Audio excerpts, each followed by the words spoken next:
Welcome to winner crush. Winner crush में आपका स्वागत है। फ्रेंड्स, आज की जो आपकी क्लास है यह आपकी हिंदी की क्लास है।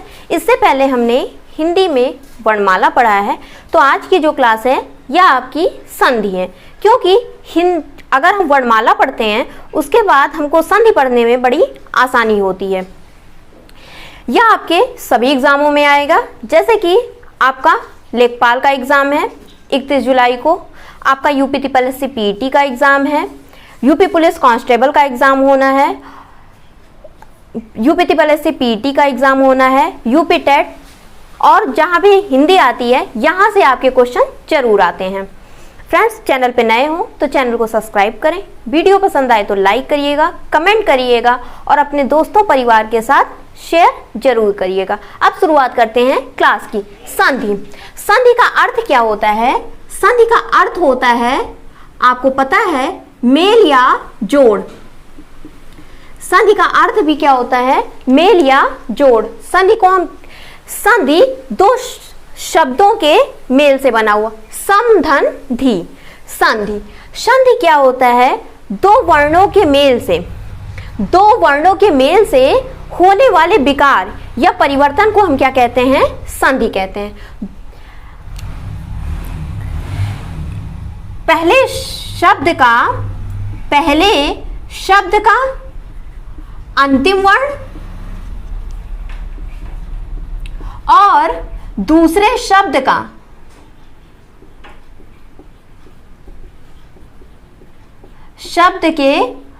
पहले वर्ण का मेल होता है।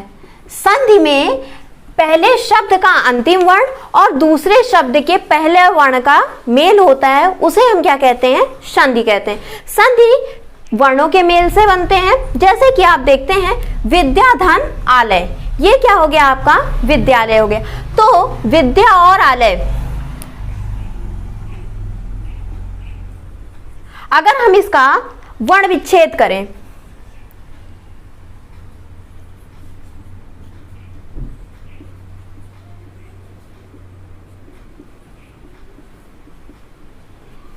ये पहले शब्द का ये अंतिम वर्ण है और आपका दूसरे शब्द का पहला वर्ण।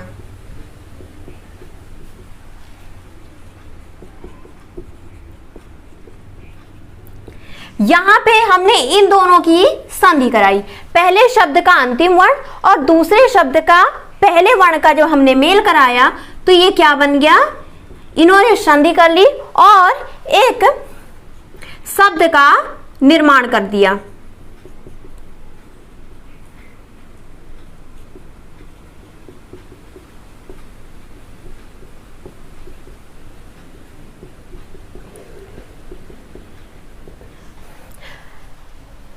तो जैसे नर धन ईस, तो क्या हो गया? नरेश। आपको पता है इसमें कौन सी संधि हो जाएगी?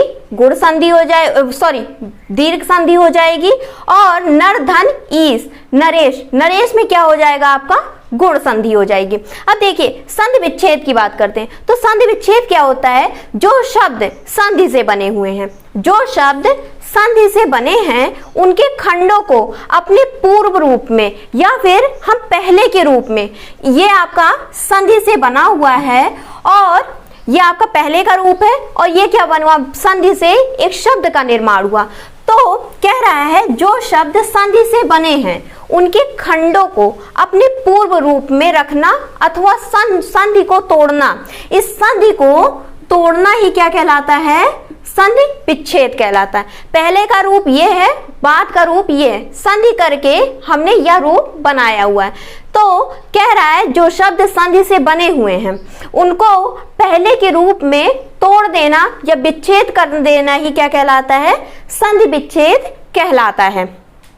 संधि के प्रकार, आपको पता है कि संधि के कुल 3 प्रकार होते हैं।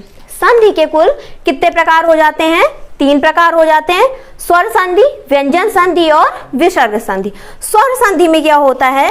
स्वर के साथ स्वर का ही मेल होता है। व्यंजन संधि में क्या होता है? व्यंजन के साथ स्वर या व्यंजन किसी का भी मेल होता है तो उसमें क्या होगा? व्यंजन संधि होगी।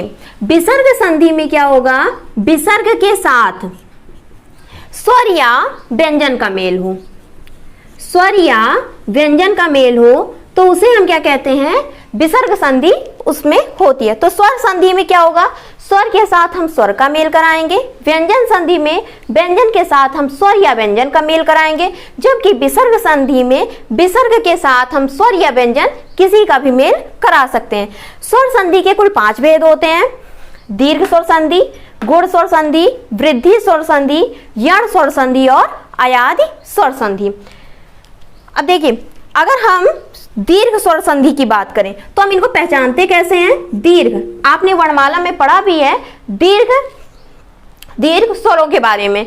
दीर्घ स्वर के 2 भेद होते हैं, एक विजातीय होता है, एक सजातीय हो जाता है। विजातीय कौन कौन से होते हैं, विजातीय आपके सजातीय का अर्थ होता है समान जाति का समान जाति से मेल हो, तो उसे हम क्या कह देते हैं, सजातीय कह देते हैं। जैसे बड़ा, बड़ी ई और बड़ाऊ, ये क्या हो जाते हैं, ये हो जाते हैं सजातीय। और विजातीय कौन से हो जाते हैं, ए, आए, ओ, आओ, ये क्या हो जाते हैं, विजातीय हो जाते हैं। बड़ा, बड़ी, बड़ाऊ, ये क्या हो जाते हैं, सजातीय स्वर, सजातीय दीर्घ स्वर हो जाते हैं। ए, आई, ओ, औ, ये क्या हो जाते हैं, विजातीय दीर्घ स्वर हो जाते हैं। तो इनमें किन किन का मेल, कौन कौन से होते हैं, अगर हम पहचानने की बात करें, बड़ा, बड़ी और बड़ाऊ और री भी होता है। अगर हम गुण स्वर संधि की बात करें, ए होता है, ओ होता है। अगर हम वृद्धि स्वर संधि की बात करें, आय होता है क्योंकि हमने एक मात्रा की वृद्धि कर दी, आओ होता है।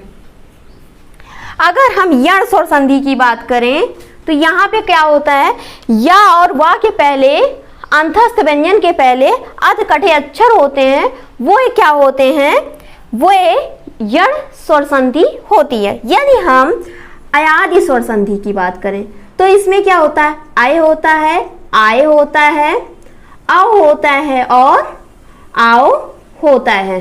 अगर हम पहचानने की बात करें तो हम पहचान इस प्रकार सकते हैं कि दीर्घ स्वर संधि में बड़ा, बड़ी, बड़ाऊ होगा, गुण स्वर संधि में ए और ओ होगा, वृद्धि स्वर संधि में आय, औ होगा, यण स्वर संधि में अंतस्थ व्यंजन के पहले अधकटे अक्षर होते हैं। यदि हम अयादि स्वर संधि की बात करें, आय, आय, औ, आओ होगा।